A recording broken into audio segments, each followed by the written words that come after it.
Le dispositif Promeneurs du Net a été importé des pays du Nord, il vient de la Suède, il a été mis en place sur le territoire français par la CNAF, il est donc soutenu par les différentes CAF des départements français. Pour notre département, du coup, ce sont 14 professionnels de la jeunesse qui évoluent sur les réseaux sociaux. Effectivement, on se rend compte des dangers que procurent Internet et les réseaux sociaux, notamment l'isolement des jeunes, la désocialisation, la fausse information. Donc c'est vrai que la démarche qui avait été menée et ces retours d'expérience nous ont vraiment démontré tout l'intérêt d'investir la rue numérique, avoir vraiment une présence sur la toile, une veille éducative auprès des jeunes, afin de mieux les accompagner, de donner une information bienveillante et sécurisée. Alors un promeneur du net, c'est un professionnel avant tout, un professionnel de la jeunesse qui est présent sur les réseaux sociaux pour accompagner les jeunes à travers la rue numérique, comme on appelle ça. Un promeneur du net, c'est un animateur comme un autre, mais qui veille vraiment à tout ce que le public peut faire, peut voir, peut écouter sur Internet. Un promeneur du net, c'est une personne déjà qui est identifiée en tant que professionnel sur les réseaux sociaux. C'est une personne qui est là pour permettre aux jeunes de venir à sa rencontre virtuellement. Dans un premier temps sur la toile pour après privilégier les vraies rencontres et pouvoir accompagner, travailler avec ces jeunes sur les sujets qui les préoccupent.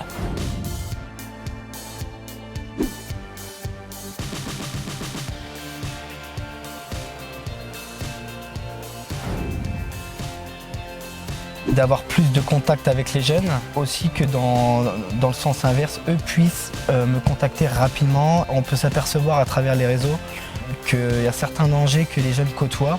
Mes objectifs, c'est pouvoir donner de l'information vérifiée juste autour des substances psychoactives. Parce qu'on voit plein de choses qui arrivent sur Internet et entre ce qui arrive, ce qu'on comprend et ce qui est vrai, il y a souvent une différence. Mes objectifs à moi, c'est de garder un contact, pas constant, mais de garder toujours un contact avec les jeunes, mais aussi avec les parents. Parce que je me suis rendu compte qu'à travers Facebook, on touche beaucoup de parents. Si on veut s'adapter aussi à leurs pratiques, il faut suivre le mouvement. En fait. Et je pense que être présent physiquement, c'est bien, mais être présent sur le numérique, ça peut être pas mal aussi. La plupart des jeunes aujourd'hui, ils perdent pas de temps à fouiller sur des sites nationaux pour essayer de trouver une adresse. Alors que là, sur les réseaux, si on montre qu'on est présent, ça permet de présenter la structure et d'être plus facilement joignable. Côté partenariat, nous avons quand même engagé un fort partenariat avec de nombreuses institutions, que sont le département, la MSA, les agglomérations, l'éducation nationale, la direction départementale de la cohésion sociale et de la protection des populations. Et donc c'est vrai que d'autres partenaires peuvent se joindre à ce comité de pilotage et renforcer la mise en réseau.